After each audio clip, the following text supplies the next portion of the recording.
Oh, dear me. Hello, David. Hello, Henry. Nice to meet you. How are you?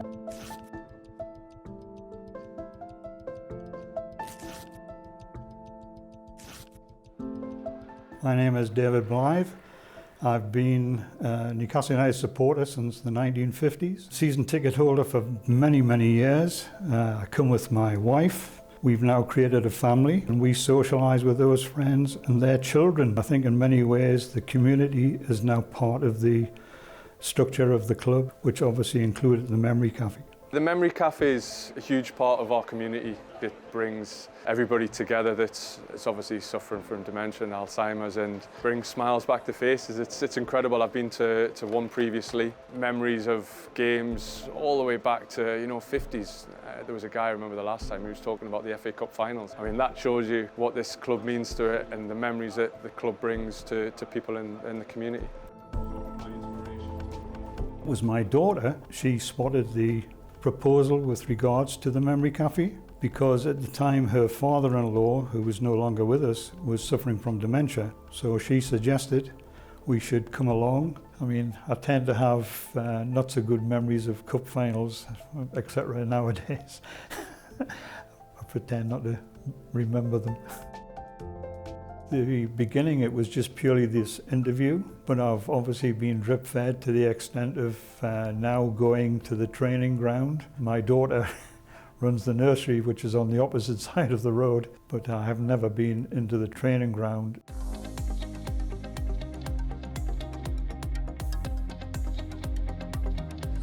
Hiya, nice to meet you. Hi, Hiya, how are nice you? to meet Nice you. to meet you. Nice to meet you. There's a few questions that we would like to see what you are going to answer. Okay. Was your dad proud that you eventually signed for Newcastle United? Yeah, definitely. So I think it was only a couple of months after I joined where I was like really thought about how much it would mean to my family and stuff like that. And even now, like my dad, he tries to come to every game, and Right. although he's there to support me, like I think even if I wasn't there or if I wasn't playing, he'd still be going to the games and that like a normal fan, wearing his Newcastle tops and all that sort of stuff. So yeah, he loves it. I don't know whether he actually discusses your performance. I think he does a little bit, but I think he's always in a good mood whenever we win. So I think I leave everyone else to talk about my performance. So what difference have you found from Chelsea to playing for Newcastle? I think Newcastle as a city is just an amazing place. But I think it all relates to the football really. I think if we win on a Saturday, I think the mood around the city is a lot more positive, and yeah, I enjoy being part of a team that makes football fans happy. What is up to now your favourite game that you've played for Newcastle? I think my favourite will have to be the 3-0 win at Old Trafford. I think that was my first goal, and I don't think we'd won there for a while, so I think it was quite an important game. But then also the one that I didn't play in, I think it speaks for itself, the PSG game. I was on the bench, but even on the bench, like I was getting goosebumps and everything. Like, well, I've got to admit, as a supporter, I think I sat through that 90 minutes not believing what was actually happening. And you come away thinking, have I actually seen what I really have seen? So what's it like playing with Tonali and yours? Sometimes in training, for example, you just, little things they do, you just go, oh wow, like, you just have to appreciate it. What's your thoughts of Eddie Howe? I think he's helped me a lot. Like, I don't think I've ever had that level of coaching. Right. Obviously that goes throughout his coaching staff as well. No matter if you're playing or not playing, they're trying to improve you. If you're a young player like myself or an experienced player, they'll treat everybody the same. I think that's a big reason to why my games come on, especially the defensive side of it. You do hear the stories of how he's coming in at 6 o'clock in the morning and spending his whole day at the ground.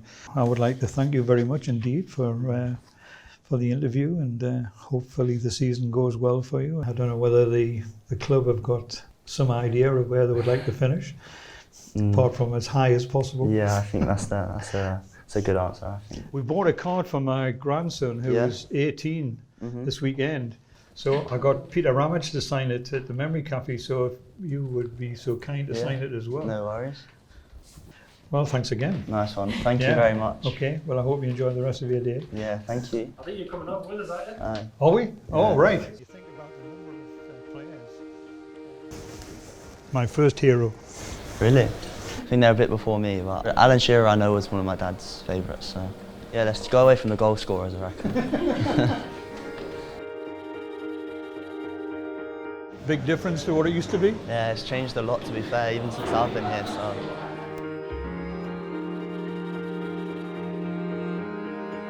Depends who I'm playing against really. I'd try to play against someone my level because there's a few players who are quite good. The Brazilians are a big fan of that, so I'd stick myself average, maybe just above average. Depends on my partner as well. If I had to choose, I'd say Bruno or Trips, I think. It's getting chilly, do you know? Come inside. Sure, whatever you want.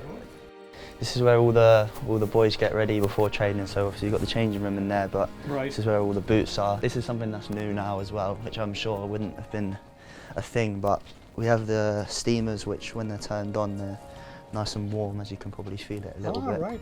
Just softens the boot a little bit really and makes it warmer. So they're almost made to measure in certain respects? Pretty much, yeah. Yeah, compared to the off-the-shelf? Yeah. I'm off now. All right, but okay. Someone will be here to see you in next 5 minutes. Getting you a little surprise. Yeah. Okay, well thanks again, Bruce. Good to see you. Enjoy the rest of your season. Oh, dear me. Hello, David. Hello. Nice to meet you. How are you? This is Graeme, James. Yeah, I am well aware of who it is. I'm just shocked at I've had a lot about you. after? being a supporter for 4 years, and I care to think about. It was difficult. Sometimes didn't even have a bus that was full. We would go down to the central station and see if we could get anybody that was going down on the train just to fill the bus up. I mean, it was crazy in those days. It was really crazy. Well, Margaret's got the right colours on today, hasn't she? That's cool. Black and white. We got a card for our grandson. We've been asking people to sign it. It's our Ethan's, he's 18. It's a big birthday, 18. What's the whopper? Thanks very much. Nice to see you. Hope you have a good weekend. Yes, to meet you. Cheering us on at the weekend. Thanks, Of course we will. Margaret, lovely to On meet you, Tuesday. sweetheart. It's been an experience, fascinating, and something that, yes, I'll live forever. Obviously Eddie Howe walking through the door is a bit of a unexpected. You know, he's got a busy career, and has he got time to meet one of the supporters? But he did, and yeah, very pleased to meet him. And I've got 2 grandsons who are going to be his, I can't say the words.